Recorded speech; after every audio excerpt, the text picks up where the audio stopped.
I'm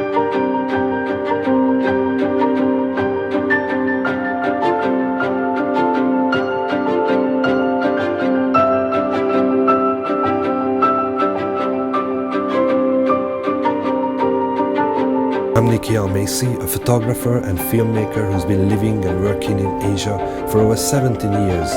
I love talking to fellow photographers because I find it fascinating how each one of them has a different approach to the lens. I just love listening to them and learn from them. In this episode, I'm meeting Spanish photographer Fernando Cortes. He's a travel photographer with a strong interest in heritage, culture, tradition, architecture, and people. He also considers himself as a street photographer. He loves exploring local neighborhoods, small lanes where he can capture the life of locals. Throughout 2023, Fernando decided to stay in Southeast Asia for a while to get a deeper look into the region and spend a few weeks at a time at his favorite places. This has been my first trip to Southeast Asia after the pandemic, right? So I spent 3 years traveling around the region before the pandemic because I fell in love with it, with the mix of cultures and races and religions, beliefs. I just felt like it was a great place to work as a photographer and also to enjoy on a human level, you know, to interact with people, to meet people, interesting people that I could hardly have the possibility of meeting in Europe. Fernando especially loves Penang and focused his attention and lens particularly on life in Georgetown, and actually this is where we start our conversation.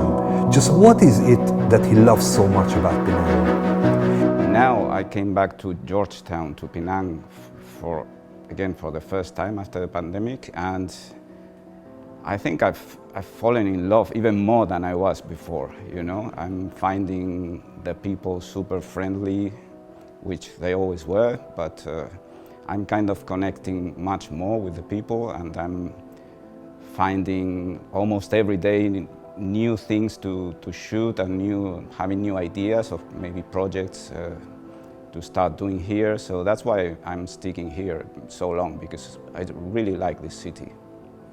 I just found that it presents me with a lot of opportunities to do my work, and gives me, I find a lot of inspiration just by walking around, you know, the old town and maybe imagining stories from the past, and yeah, it's very inspiring to me.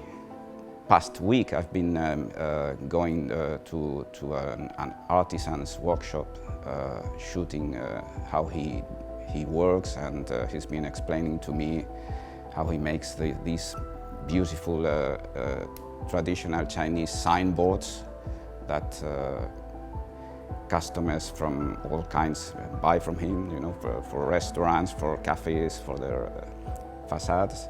I mean, if you want to work as a travel photographer, you need to widen your focus. You know, you need to shoot a bit of everything. You know, from portraits to food, to landscape, to architecture, festivals, everything. So I try to do a bit of everything. You know, because you have to, really, I think.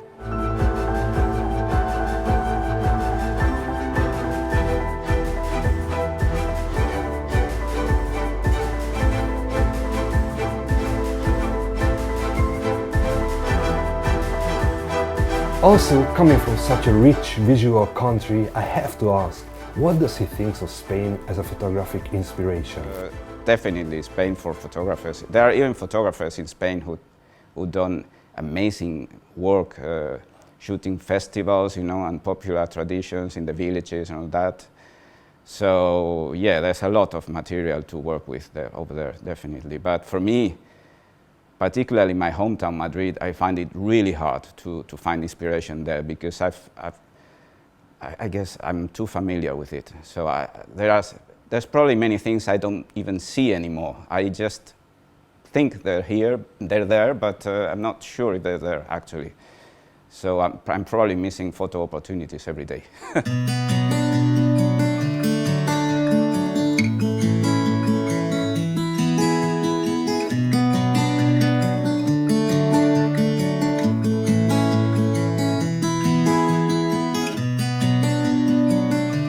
The idea just came to me one day. I thought, oh, there are actually, you know, it's one of those things I probably wasn't noticing because I'd seen them like thousands or millions of times.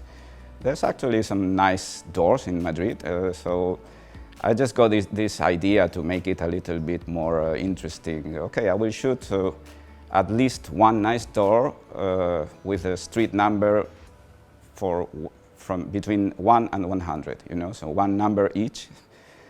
So that made it a bit like a hunt, you know, walking around, and in the end, for some numbers, I had to look really hard, you know, because the doors were ugly or in a really bad state. So I had to also use like Google Street View to find maybe some interesting doors. But it was fun. It kept me like working and yeah, inspired for well over 6 months, I think. And yeah, it was a fun little project, I think.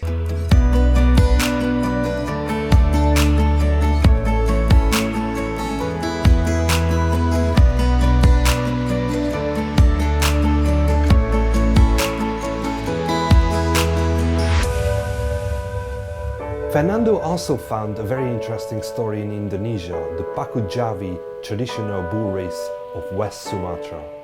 I think I just found a photo somewhere, maybe on Instagram actually, and I thought, oh, this looks amazing, the way they dress. I don't know if it's the right word, the bulls, you know, for the races with all sorts of like a headdress and very bright and colorful attire.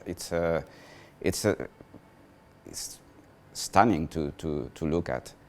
I first went to the races, I think they're called Pacu Jawi in Sumatra, and they are very different because they actually, if I remember correctly, they don't dress the bulls in any way. It's just more like a full-on, you know, race across a muddy field, and it's maybe more like a pure thing. And actually, I remember it because I hadn't planned to go there for some reason, but I ended up going. And for that trip, because I normally, back then, and even now, I travel long term, usually have a very hard choice to make in terms of the gear I'm bringing, you know, because I know I'm going to be moving around a lot. So I don't want to be carrying like 3 kilos of lenses, you know, and all that. So for that particular trip, I didn't bring the long zoom lens, you know, the telezoom, which was absolutely required to shoot those races, because you're like at the one end of a maybe 67 meters long muddy field, you know, and the bulls come to you.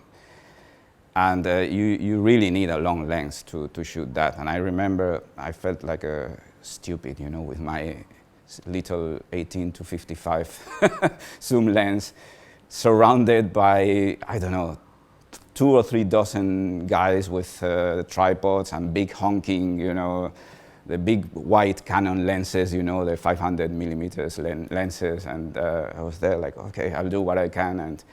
But it was, yeah, it was, I still think I got a couple of good photos there.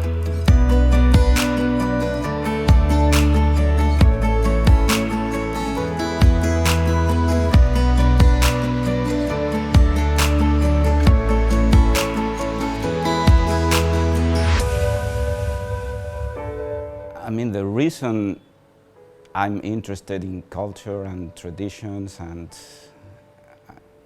all this is because they are vanishing, a lot of them, or they are getting lost in. I mean, it's natural. We evolve culturally, and we change our way of life and our way of thinking, and a lot of these traditions are getting lost, you know. And I think photography and also videography is such a great instrument, you know, to keep them in our collective memory, you know, to make us remember if these traditions ever vanish completely, we can always go back there and see what it was like. And I think that's very powerful with photography, that it can like bridge huge gaps in time, you know, and then transport you back to 10 years ago, 30 years ago, and it can still be meaningful and tell you something about the world that no longer exists.